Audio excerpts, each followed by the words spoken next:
Les 7 jours avant le 24 décembre, l'Église entoure chaque soir le Magnificat, le cantique de Marie d'une antienne haut.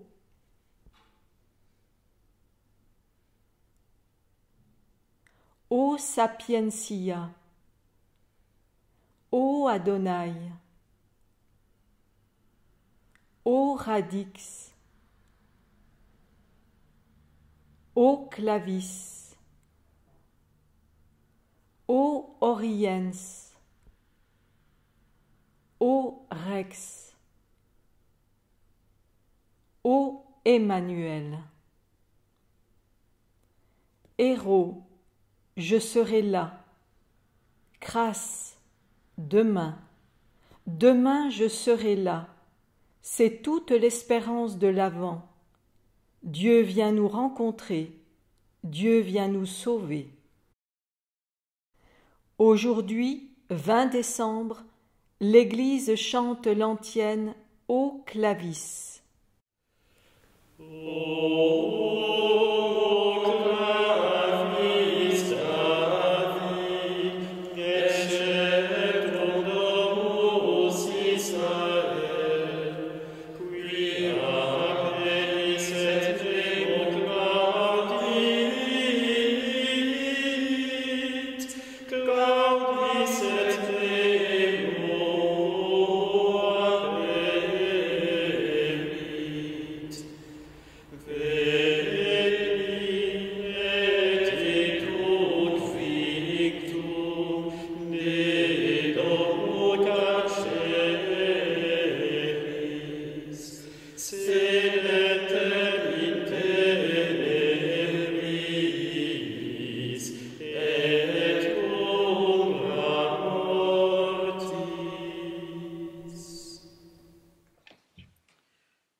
Ô clé de David et sceptre d'Israël, tu ouvres et personne ne ferme, tu fermes et personne n'ouvre. Viens, fais sortir de la prison celui qui est enchaîné, qui habite les ténèbres et l'ombre de la mort. C'est l'antienne clé de David, au clavis David, que nous interprétons aujourd'hui. Avec la clé de David, nous achevons d'écrire le mot crasse, demain. Il nous restera les prochains jours à tracer les lettres du mot héros, je serai là. Nous sommes donc comme à un tournant avec cette antienne aux clés de David. La mention de David et du sceptre situe clairement les paroles de l'antienne dans la dimension messianique dont parle la Bible depuis les premiers livres de l'Ancien Testament. Selon les Écritures, en effet, le Messie devait naître dans la descendance du roi David, issu de la tribu de Juda. Le mot Messie en hébreu, ça veut dire loin, celui qui a reçu une onction, en principe une onction d'huile. Et on oignait à l'époque les rois. Ce sont eux qui particulièrement recevaient une onction d'huile. Donc tous les rois de la maison de David sont des préfigurations du Messie de loin. Alors, le mot Messie en grec se dit Christ, Christos. Donc tous les rois de la maison de David, de la descendance de David, sont des préfigurations du Christ sur qui repose l'onction non plus d'une huile, mais de l'Esprit Saint. Jésus est le Messie attendu selon les Écritures. Cela ne fait pas de doute. Cette antienne reprend totalement à son compte cette tradition. Il nous reste l'image de la clé. Cette image de la clé, comme on le voit, est exploitée dans toute l'antienne. Le terme clé de David vient aussi de la Sainte Écriture, mais ce n'est pas un terme comme ça fréquent. On le trouve dans l'Écriture un petit peu au passage, de manière cachée. Il apparaît dans le livre d'Isaïe, au chapitre 22, les versets 20 à 22. C'est une période de trouble dans le royaume de Juda. Et pendant cette période de trouble, on trouve ces paroles au livre d'Isaïe. En ce jour-là, j'appellerai mon serviteur Éliakim, fils d'Helcias. Je le revêtirai de ta tunique, je le ceindrai de ton écharpe, je lui remettrai tes pouvoirs, il sera un père pour les habitants de Jérusalem et pour la maison de Juda. Je mettrai sur son épaule la clé de la maison de David. S'il ouvre, personne ne fermera. S'il ferme, personne n'ouvrira. C'est notre antienne, aux clés de David et sceptre d'Israël. Tu ouvres et personne ne ferme. Tu fermes et personne n'ouvre. Qu'est-ce que cela veut dire? Éliakim d'abord. Éliakim reçoit l'autorité, symbolisée par la clé de David, pour redresser une situation catastrophique dans le royaume de Juda. Et cette autorité est symbolisée par l'image de la clé. Je mettrai sur son épaule la clé de la maison de David. Il y a donc une sorte de pouvoir des clés qui est remis à Éliakim. Pouvoir des clés, pour nous les catholiques, ça nous amène tout de suite à l'enseignement sur le ministère de Saint Pierre qui a reçu les clés du royaume des cieux. Pouvoir des clés qui est donné à Éliakim, comme d'ailleurs celui qui sera donné à Saint Pierre, est donné non pas dans le but d'exercer une autorité absolue, dictatoriale ou arbitraire, mais il est donné dans le but très clair, on va le voir, de sauver et de redresser la situation.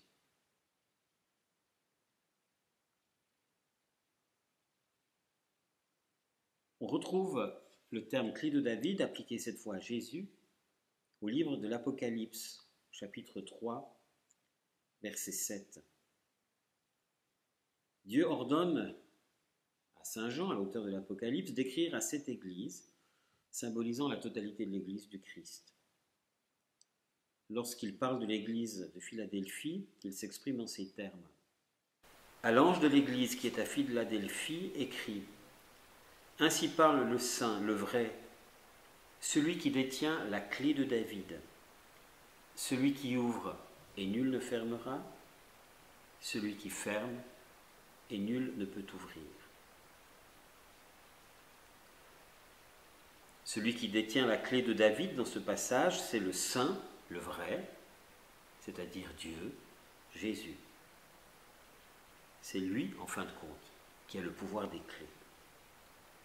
Là aussi, il ne s'agit pas d'y voir un pouvoir arbitraire, mais dans la référence à Isaïe, que nous lisions tout à l'heure, c'est un pouvoir pour redresser, pour sauver. Dieu ouvre et ferme des possibilités dans nos chemins de vie, non par caprice, mais pour nous faire grandir.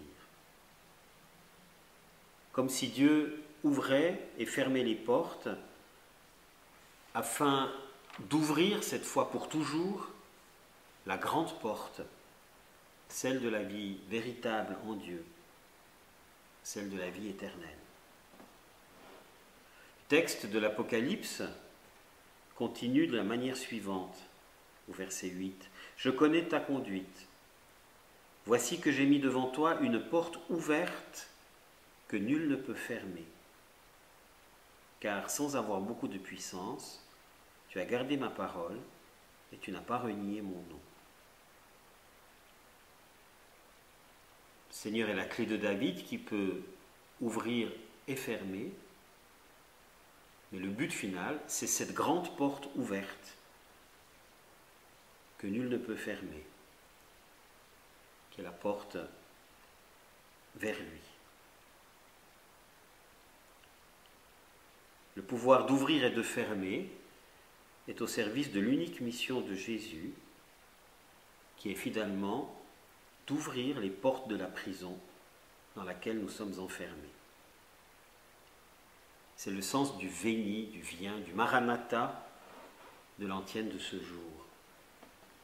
Viens, fais sortir de la prison celui qui est enchaîné, qui habite les ténèbres et l'ombre de la mort. La prison ici est clairement définie, ce sont les ténèbres et l'ombre de la mort. La prison, c'est la mort. Du coup, la libération qui est demandée dans cette antienne, fait nous sortir de la prison, cette libération, c'est le don de la vie. Non pas d'une vie imparfaite et périssable, mais de la vraie vie, de la vie sans fin. Cette antienne est déjà une antienne qui a un avant-goût de la résurrection. Le fait de comparer notre condition ici-bas à une prison, c'est quelque chose qu'on va trouver ici ou là dans la Bible.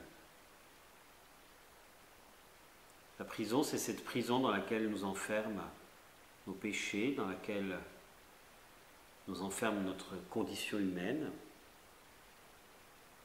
Je vous lis un extrait du psaume 106, à partir du verset 10 jusqu'au verset 20. Certains gisaient dans les ténèbres mortelles, captifs de la misère et des fers. Ils avaient bravé les ordres de Dieu, méprisé les desseins du Très-Haut. Soumis par lui à des travaux accablants, ils succombaient et nul ne les aidait. Dans leur angoisse, ils ont crié vers le Seigneur et lui les a tirés de la détresse. Il les délivre des ténèbres mortelles, il fait tomber leurs chaînes. Voilà deux thèmes de notre antienne. Qu'il rende grâce au Seigneur de son amour, de ses merveilles pour les hommes, car il brise les portes de bronze, il casse les barres de fer. Seigneur, ouvre les portes et libère. Certains, égarés par leurs péchés, ployaient sous le poids de leurs fautes. Ils avaient toute nourriture en dégoût. Ils touchaient aux portes de la mort. Dans leur angoisse, ils ont crié vers le Seigneur, et lui les a tirés de la détresse. Il envoie sa parole, il les guérit, il arrache leur vie à la fosse. Il y a dans ce psaume une joie de la guérison, de l'arrachement à la fosse. Le pardon que Dieu nous donne brise les murs, ouvre les portes, libère. Un jour, nous ressusciterons. C'est là l'espérance fondamentale, on pourrait dire fondatrice de la foi chrétienne. Mais tant que nous sommes ici, dans cette vie imparfaite encore, c'est le pardon total, sans condition de Dieu, qui nous libère, qui nous tire de la détresse. Je peux être le pire des pires. Je peux être impardonnable aux yeux des hommes, et parfois même à mes propres yeux. Il y a toujours quelqu'un, lui, Dieu, celui qui détient les clés de David, qui me dit « Je te pardonne, je t'ouvre la porte. »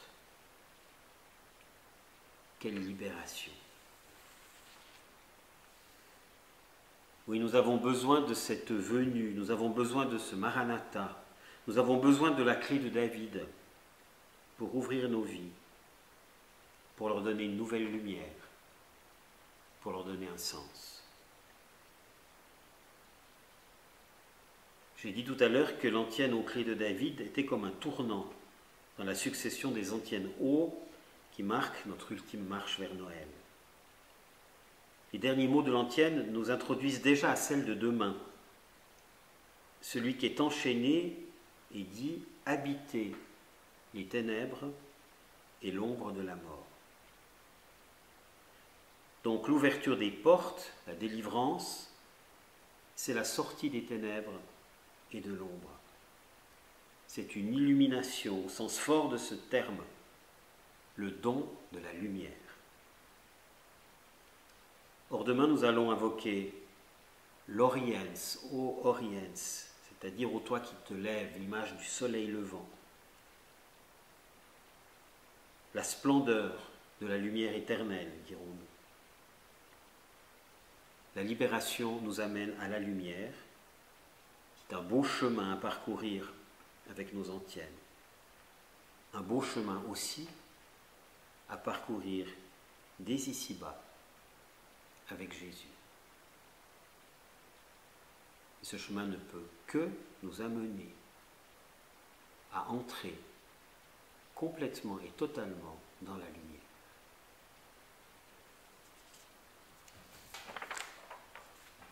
Ô clé de David et sceptre de la maison d'Israël, tu ouvres et personne ne ferme, tu fermes et personne n'ouvre. Viens, fais sortir de la prison celui qui est enchaîné, qui habite les ténèbres et l'ombre de la mort. Réécoutez cette antienne et priez avec